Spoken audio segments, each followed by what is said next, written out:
Hello, everybody. Our final project is going to be an interview with Stacey, a founder of the organization called Destroy Duchenne. And I'm Farhan Muhammad. I'm Olivia Henshaw. And I'm Chung. To begin, Stacey is a 20-year-old entrepreneur and motivational speaker who is the founder of an organization called Destroy Duchenne. As he has Duchenne muscular dystrophy himself, he provides a valuable insight onto the disease. Because Stacey has his own unique perspective, because he has DMD, we really wanted to interview him to see how we could get the community involved and see how we as a community can help to drive scientific change.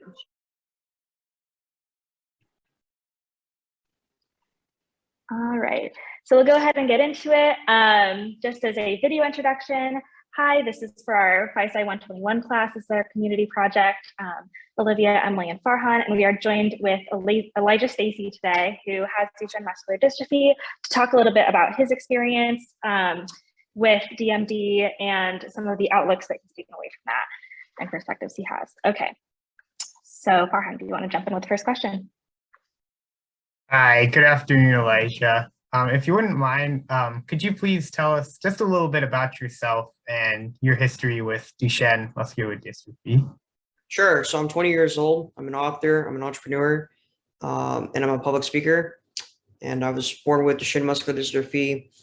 I first got diagnosed when I was 6 years old, went into a wheelchair, lost my ability to walk at age 11. And yeah, that's basically the situation with me and Duchenne. Okay, and we know you've actually founded your own nonprofit organization, Destroy Duchenne. We were wondering if you could maybe describe your organization and what motivated you to found that organization. Sure. So I founded Destroy Duchenne when I was 15. The mission statement of Destroy Duchenne is to advance gene editing and gene therapy into human practice to complete the cure for Duchenne muscular dystrophy. And so we really focus on, raising money and then trying to get it to scientific communities that is doing work with either gene therapy or gene editing. I hold the belief that that is going to be the cure for the disease. In particular with gene therapy, it has to be full-length dystrophin, right? It can't be, microdystrophin, although microdystrophin has helped and it's a great thing. I'm really interested in trying to develop vectors that would allow full-length dystrophin to be delivered inside the body effectively and safely. So that's the mission, and that's where I'm trying to go with that. But yeah, I founded it when I was 15. The reason why I founded it is because I was a freshman in high school, and I was in the IB program. So I don't know if you guys are familiar with the IB program. So I'm in the IB program, and I'm really trying to do something great in my life, and I'm just pushing myself. But I thought, why can't I do something great now? And I didn't know what it was yet, but I went to a fundraiser regarding Duchenne, and I'm looking through this booklet, and it talks about how the disease is fatal. And that was news to me at the time. I didn't know it was fatal. And they said that it's incurable. And the way I took that was, oh, they're saying that it can't be cured. So let's see what I could do about it. So later that summer, I decided to start a nonprofit because I was getting really into business. I had some friends as well that were interested in business. So we were like debating stuff and whatever. And so I decided to, this is what I can do. I can do something now. And this is something that I think I am called to do. That's awesome to hear. And then we also know that you worked as an intern for the Riverside County District Attorney. So can you describe your experience with that a little bit? Sure. So yeah, it's funny. So actually, I started the nonprofit the last day I came home from the internship at the Riverside District Attorney's Office. And I was super interested in law at the time. And that's because, I was in mock trial and I thought it was really cool. And I wanted to go be a lawyer and everything like that. But my experience working at the DA, it was really cool. I was really touched by, I worked on the homicide unit. And so I was really touched by just seeing like, the homicide unit, there are stories like that, but we also got to talk to other departments. And the one that really touched me was, crimes committed against children specifically like sexual abuse and stuff like that. I don't know. That's, to me, that's probably the most evil thing that you can do. And so that was something that was really impacted me and made me want to help children more. And I think that with the work I'm doing today, help children in a different way. But yeah, that was my experience with the DA. All right, thank you so much. And given your experience with the law or just interest in pursuing law in general, in your opinion, what kinds or types of legislation do you think may best benefit individuals with Duchenne muscular dystrophy? In terms of like research or just in general? In general, can be any. Well, I think two things, to be honest. I mean, one thing is I think that I mean, this is not so much a law, but I think the FDA should be a little bit more loose with approving stuff. You know, so this gets complicated because not everybody understands science to the same degree. They don't fully know. We don't want people to be, you know, completely ignorant and, oh, well, this is a cure, and they get sold on it and they do it and they end up risking their life. But at the same time, I think that if we can have some type of test where a patient can demonstrate like they understand what they're getting involved in, I think the FDA should just let them do it, especially if it's, you know, if they're in their like last days and they could really benefit from something. And the scientific community can benefit from that research if, you know, if we do it. So if somebody wants to volunteer their life, like let's say me, and we did that, I think that would help everybody involved. It gives the patient hope, it gives science more data, and yeah, it's good for everybody. That's one of the things. The other thing too is just to think that, and I don't know how far I would push this. I'd probably need to think about it more, to be honest, but more like making sure that things are more like you know, or what is it called? ADA, right? Making sure things are more easy for, you know, people with Duchenne to get around and whatever. I know that flying on planes, I know a lot of people with Duchenne on the East Coast who they fly a lot. They're trying to solve that problem and make airlines more inclusive of their needs and challenges. And I think that'd be a great thing to do. And a lot of these things would be simple to do, to be honest. It wouldn't cost a whole lot much. It wouldn't cost companies a lot more money to do, and it would make people's lives a lot easier with disabilities. So I think that, and honestly, it benefits everybody because, you know, a lot of times when people get older, they use a wheelchair anyways or stuff like that. So I think more laws like that make it, you know, easier for people with disabilities to get around. I think that would be good, but I don't know how strong I'd push. I need to do more research. I'm a little bit ignorant in that area. We actually, one of our beginning assignments earlier in the quarter was actually going around like our apartment or around our local area and just seeing what was ADA compliant and what could be made more accessible. It was actually really interesting because everyone had like discussion posts about pictures of things that they saw. Like if you think about malls too, even then, sometimes they have like 2-story buildings. For us, it's easy to think, oh, there's an elevator, it is ADA compliant or it's more accessible, but that's not true necessarily. If you have this massive space, you still have to walk all the way or like go all the way towards that elevator. It's really not as accessible as it would be for, you know, someone who is able to walk. So that's definitely like a big thing. A lot of times you just don't even think something is or is not ADA compliant. So that is definitely like a big factor. Exactly. If you ever go to Laguna Beach, right? Laguna Beach was built, a lot of it was built before, I think, whatever the bill was called that made things ADA. You could just see, I mean, it's terrible. Like it's terrible out there. I love Laguna Beach, but it's just terrible to get around. But I mean, like simple things, right, that people don't think about. Like for example, like making bathrooms, for example, like making the toilet seat higher. I mean, that doesn't cost them much money. That'd make it easier for people to transfer from their wheelchairs. I think like it just makes sense that the toilet seat, if you're gonna have a disabled bathroom, the toilet seat should be the same height as the wheelchair. Like that makes sense, right? And that's a simple law that if you change that would dramatically improve so many people's lives. So I don't know why things like that aren't getting done. I think it takes people to push it and takes connections to get it done. And yeah, but that's something that comes to mind when I think about laws. Absolutely. And then one other aspect of our class that we wanted to sort of get into was mental health when it comes to Duchenne. Obviously, you said you're an entrepreneur and a motivational speaker. So what kinds of things have you experienced in your history with Duchenne, and what kinds of things do you advocate for when it comes to mental health in young boys who have Duchenne, whether it's things that are already in place or things that you wish you saw more of, or just any key takeaways that you have? Yeah, I don't know if you would tie this to mental health, but I think that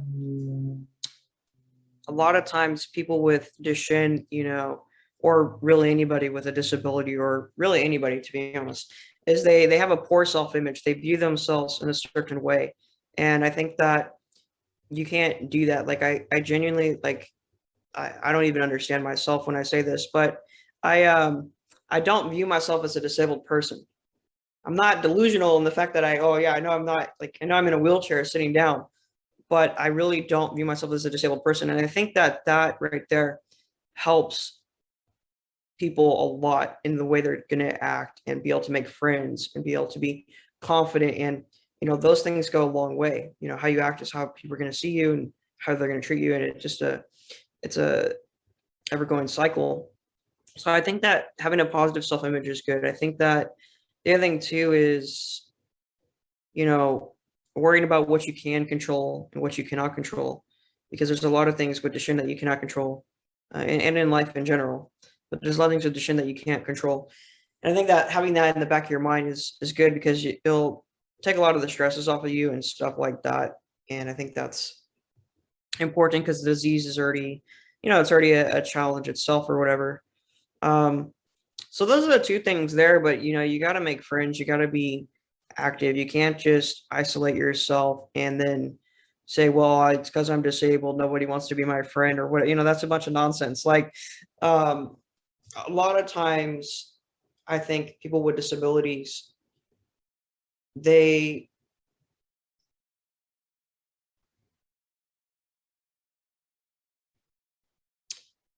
don't know how I would word this, but like, people with disabilities, they're so negative.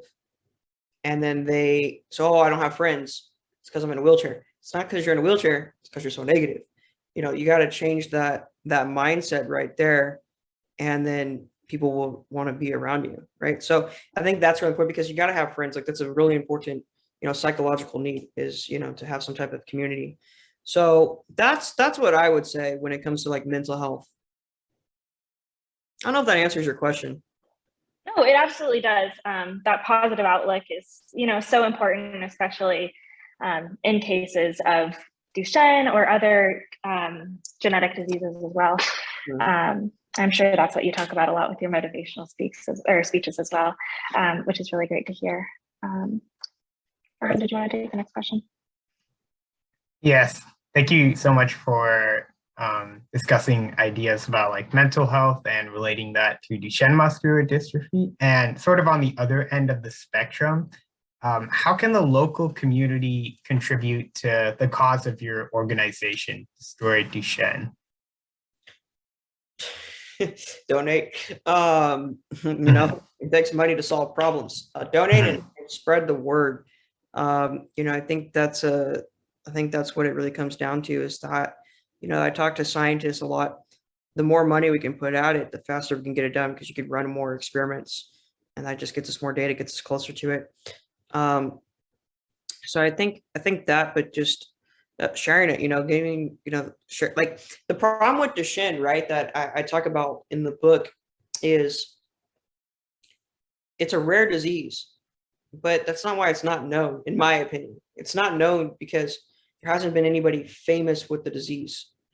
And, well, why is that? Well, the reason that is because the onset of it is when you're 5.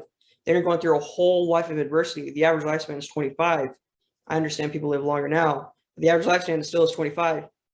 How do you expect anybody to ever grow a platform or become well known. If you take someone like, Lou Gehrickson, right? When he got ALS, he already was a huge baseball player. And so he was able to use that celebrity platform to bring tons of awareness to ALS. You take, Magic Johnson, huge basketball player, Showtime Lakers.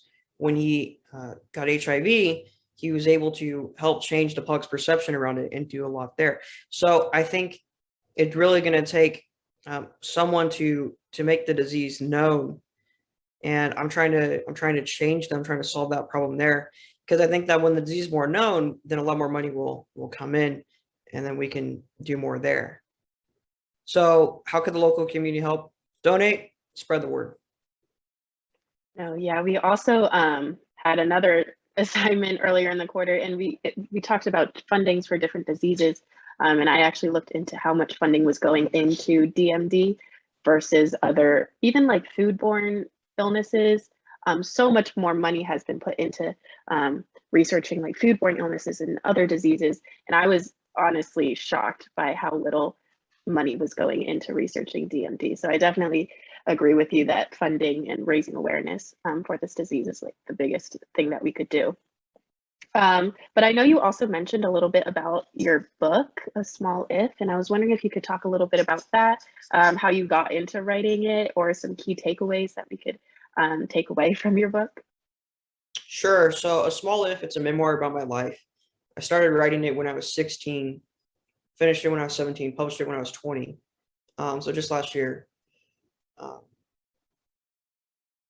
And the book, so it's, my whole life, and it has, at the end of each chapter, it has 13 life lessons that I learned that I think that can help anybody, right? The book is not a book about Duchenne. It's a book about overcoming adversity. Duchenne is the adversity that I face, though. So that's what's mainly talked about in terms of the challenges I go through. But these 13 life lessons, I think, can really help the everyday person. And that's another big part of like my life's cause. Like, I don't know if you guys have heard of Simon Sinek's Start With Why. Find your why, like, why do you do what you do? Well, my why is to minimize human suffering and propel human prosperity so that humanity can have a better quality of life.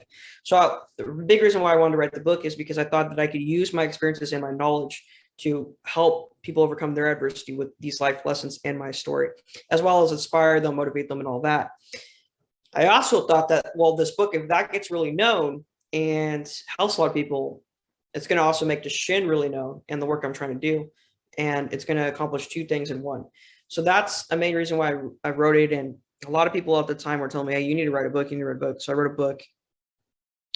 And I guess the last thing I would add to that is the title of the book, A Small If. That comes from my doctor, who, when I was 16, my spine was starting to curve.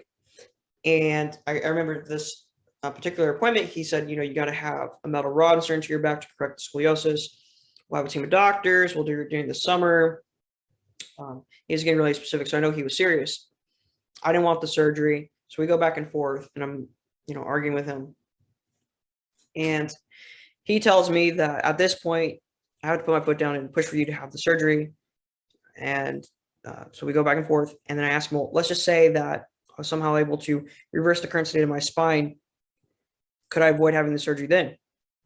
And he said, it's never been done before. I never heard of anybody doing it. It's medically impossible, basically. Don't want to give you any false hope. As your doctor, I gotta, push for you to get it. But I will give you a small if. That's if you do it, you don't have to get the surgery. It's okay, that's all I need to hear. And so from that day forward, I started working out, went to physical therapy, did intense stretching there. I mean, we did some stuff that was questionable in my opinion, but hey, got to get the job done. So we did that. Taught myself how to cook. So, if you guys have watched any of my news clips, you're probably like, Elijah, you said this before. Like, I've heard this so many times because I say this nearly every day. But so anyways, I was cooking with, one pan in the hand, driving the wheelchair in the other hand, meal prepping, right? Doing all that, trying to lose weight, trying to do everything I possibly can because I do not want to have the surgery.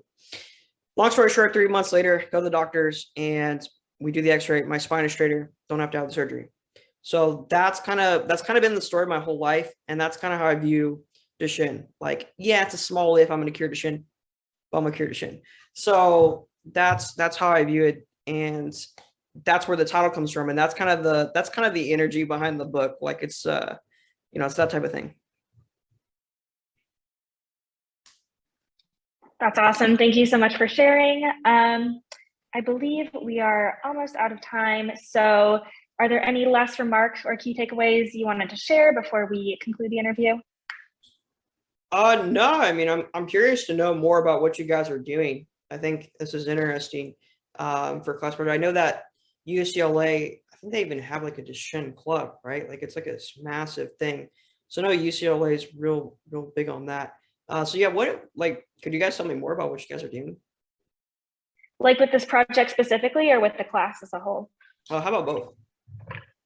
Yeah, so the project specifically, it's very open-ended. She basically just said, get in a group, find one aspect of Duchenne that we haven't really talked about in class before, and then go out into the community, do some like independent research, and then record a video talking about what you found or any interesting conversations you had. So some people choose to reach out to researchers and interview researchers, or people like yourself with Duchenne. Very open-ended though. So we wanted to sort of ask about your personal experiences, and then, the legislation as well as mental health, all the topics we covered. But it's just a very broad community project, and the class as a whole, Sorry, I it's can part of speak to the. Oh yeah, go for it.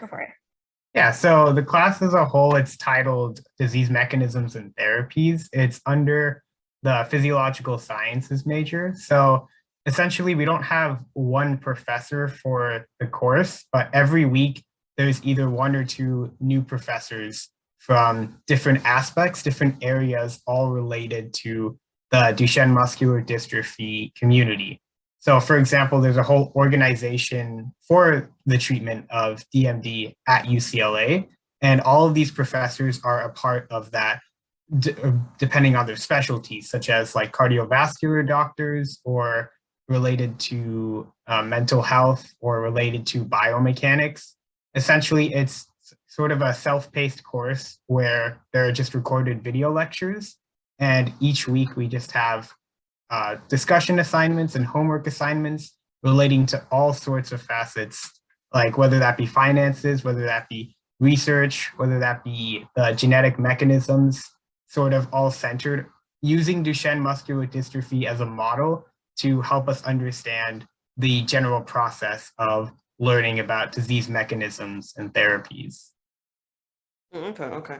Yeah, that's interesting. Definitely something that I think that spreads really fast is if you can get an idea on college campuses. So I'm like certainly interested in like trying to get more involved with colleges to help out with what I'm doing. And it's like UCLA, that's a massive school. I have some friends that go there, go there as well. But yeah, that's cool. That's really cool.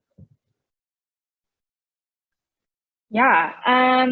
All right. I think, unless you have any other questions for us. No, I'm good. All I was right, and also I going to think, say, oh, go for sorry. it, Emily. I was also going to say, if we could honestly put you in contact with our course coordinator, because I know he's a big part of like the DMD research aspect of UCLA, so we could definitely give you his contact info.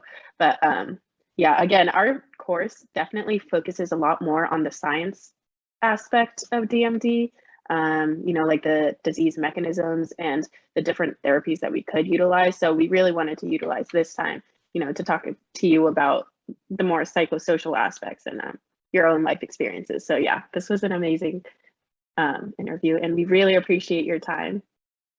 Yeah, no, thank you. And I would love to talk to to whoever and help you out with whatever I can do. And so I appreciate all of that.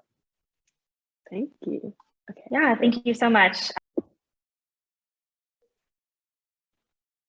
So just to wrap up, as you heard Elijah say himself, the best thing you can do for Destroy Duchenne and the DMD community in general is to donate, donate, donate, because money is essentially what's going to end up making the most progress in the long term.